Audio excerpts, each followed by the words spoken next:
Hi, wrestling fans. Thanks for clicking the Reddit D Rose report. I tried to put my update over on Tout. It says it only takes like 40 megabytes. Oh, I probably used up that much already. All right, I tried. Hey, Buff Bagwell says he walked in on his dead friend August 12th, or rather April 12th, and at the end of April flipped his Jeep, and the doctors put him in a self-induced coma for 3 or 4 days. He suffered a broken jaw, broken nose, broken eye socket, which were all fixed, but had broken his neck again. On July 9th, Woodstock police took out a warrant for his arrest, even though his car was the only thing that was in an accident. And he thought he had a seizure, though, stemming from the accident, which brainwaves confirmed it. Bagwell says in the state of Georgia, even if you're God, they take a warrant out for your arrest. You've got to go to jail. You got to turn yourself in. You got to get fingerprinted, and they also set a court date. And court date, you could tell your story then of what's going on or what had happened. Buff Bagwell, he's going to turn himself in on Wednesday, and the court knew, but they came over Monday to arrest him anyway because papers he filed didn't go through. Following the car accident, his wife told him that he was 14 years to the day that he broke his neck in WCW, April 22nd, 1998. Bagwell said he plans to wrestle again soon, but hasn't been medically been cleared. I would kind of hurry up and want this year over with, Buff. WWE champion CM Punk wants Jim Ross to call his match, and at the John Cena's, he and John Cena's match on the next week's 1000th Raw. He says, should JR call the title match on Raw next week? Let's make it happen. And by the way, I'm awful close to 1,000 on my YouTube shows. I'm up to 700 and something on this, but I had another channel, Durr and Burr, maybe a year or so ago, and it got pulled because of copyright things. But anyway, I had about 200 or 300 over there. I'm close. Who's going to come over and see me, huh? Within WWE, there's a lot of concern over Brock Lesnar and Triple H storyline. The feeling is that Lesnar's been off WWE TV for months, and they're not sure how powerful the angle will come off next week on 1000th show, where Lesnar confronts Triple H. You know how well it's going to come off is how well they do. Triple H and Lesnar. You can always start and stop a car, don't you? Runs the same. Goes right back to the way it was. Former WWE diva Brie Bella, who dates, by the way, Daniel Bryan in real life, wrote the following on Twitter last night after the announcement of Bryan and AJ Lee's wedding. Says, maybe Nicole and I should crash AJ and Bryan's wedding, but wait, he's in my bed every night. How lucky can that little sucker get? There's been talk of having legends wrestle a multi-man match on next week's 1000th show. I expect to be some sort of a payoff angle for Heath Slater's recent run-ins with the legends.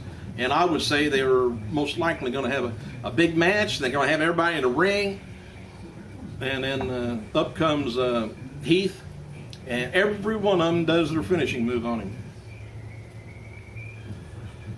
They could do a picture frame over the head again, too. Anyway, Paul Heyman has high praise for Husky Harris or Bray Wyatt, characters that have been featured at FCW TV and the new WWE NXT. Heyman wrote, he said, Bray Wyatt, destined for greatness. You hear it from here, I mean it.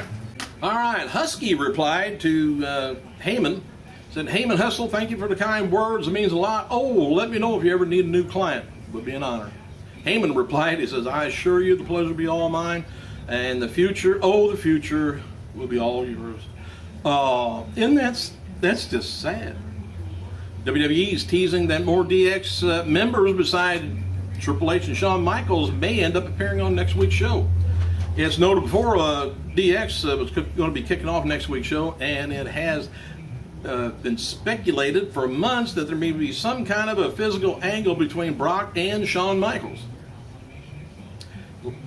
Triple H had to come to the rescue, won't he?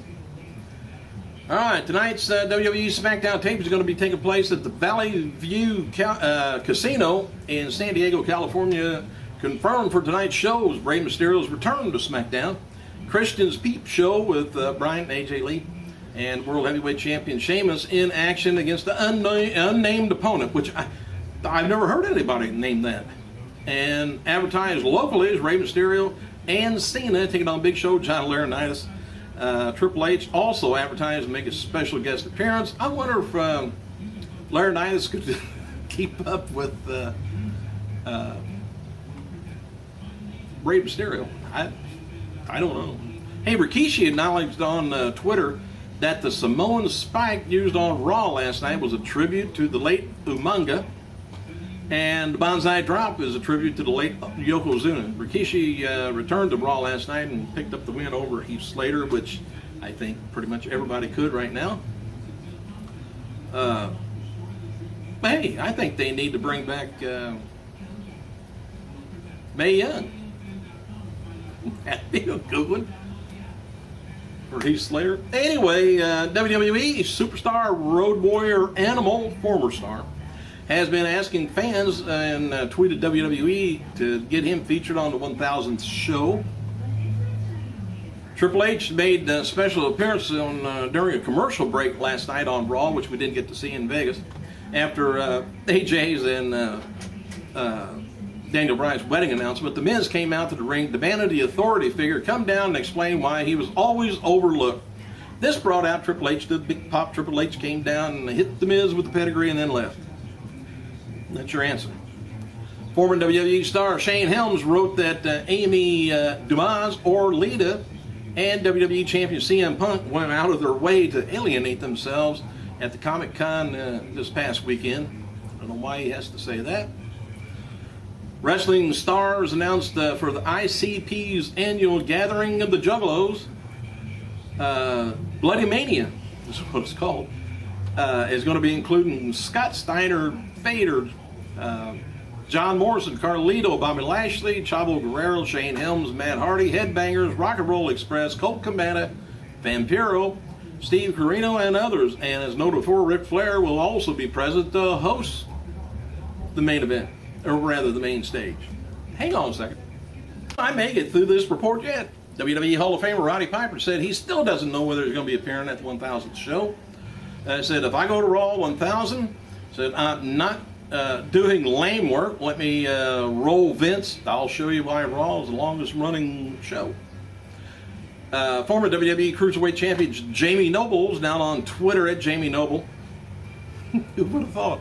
Anyway, the count been confirmed by Zack Ryder and others. Noble wrote the following on Twitter. He says about his status, just so everyone knows, I'm still into WWE. Don't wrestle anymore, but I've been a road agent and a producer since '09. Tommy Dreamer has announced that the former WWE star Daivari and women's champion Jazz are going to be a part of his House of Hardcore debut October 6th. Poughkeepsie, New York. They joined Chris Masters, Luke Gallows, Sami Callihan, and Sandman. And a hearing is set, by the way, November 16th at Bridgeport, Connecticut, regarding WWE's motion to dismiss the remaining allegations brought against them by them and Vince McMahon and Linda McMahon personally by Martha Hart and Owen Hart's estate. WWE has digitally released the first 5 volumes of their, that lawsuit's been going on for a long time.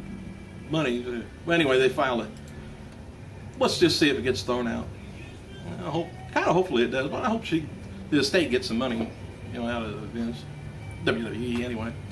WWE's digitally is going to be releasing the first 5 volumes of the music album series. They're available as a 80-song bundle on iTunes for a limited time. The bundle collection features all 5 original albums in their entirety, as well as 10 bonus tracks. Bonus tracks are a remix of previously unreleased songs from memorable moments in WWE, like the 4 Horsemen's Hall of Fame induction and Free or Fired package from the 2010 Survivor Series.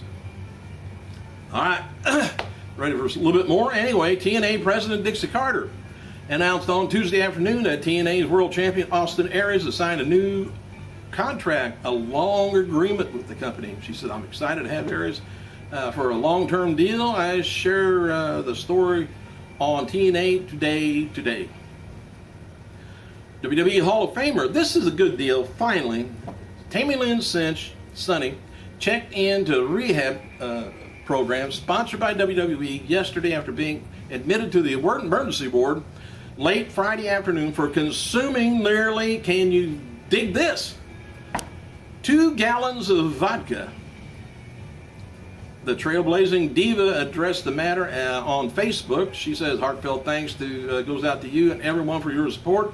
I'm doing something I needed to do for me. I'll be fine, I promise you. XOXOXOXO, she wrote. 2 gallons I can't even drink 2 gallons of water. Man. All right, Rey Mysterio return to action tonight on SmackDown tapings in San Diego. The official website of the Valley View Casino Advertising Tag Team. Well, I already told you about that. Anyway, the Max Grappler has been out of action for nearly a year due to the injury at the Talent Wellness Program violation. Also, and WWE's refusal to utilize him post-suspension. WWE is not advertising Rey Mysterio for any upcoming events.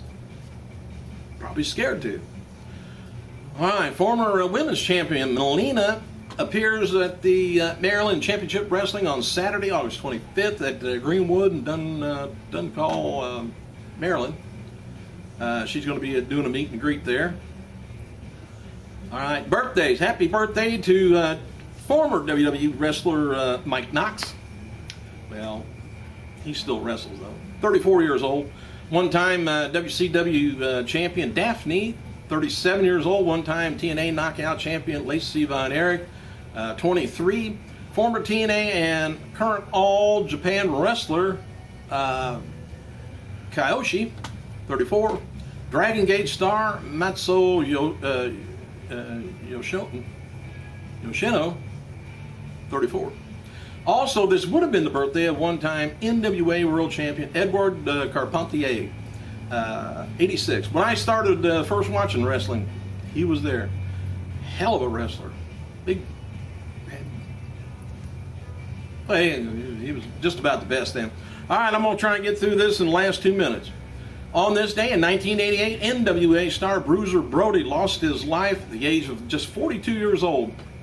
Brody began his career in the 70s, freelancing for several NWA affiliates promotion all over North America. He became a regular in the Texas territory, eventually winning a total of 12 single titles, including 1 in Texas heavyweight title, and 6 tag team titles around that area.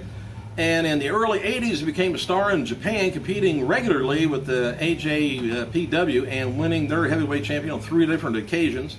He also won 2 World's Strongest Tag Team leagues, with one with Stan Hansen, the other with Jimmy Superfly Snuka. However, Brody has also gained a reputation for being exceptionally difficult to work with. He often did a no-sell during the matches, and one notable occasion stopped working altogether during his cage match with Lex Luger, and later stating that the match just wasn't working. Late in his career, he began working frequently with Puerto Rico and decided that he would lead a decision that would lead to his death. Brody got into a fight with a fellow wrestler, Jose Gonzalez, which I think everybody over there is that name, isn't it? Anyway, known as Invader One, who stabbed Brody in the shower. The entire locker room heard the commotion. Tony Atlas saw Gonzalez standing over Brody holding the knife, and indeed said it was that he had to carry Brody to the ambulance, where paramedics later, when Gonzalez was implicated, was found not guilty. Also, Dutch Mantel was there, nearly crippling the wrestling business. They all kind of just blackballed Puerto Rico after that. Thanks for clicking, you guys. I better get the phone. I gotta go.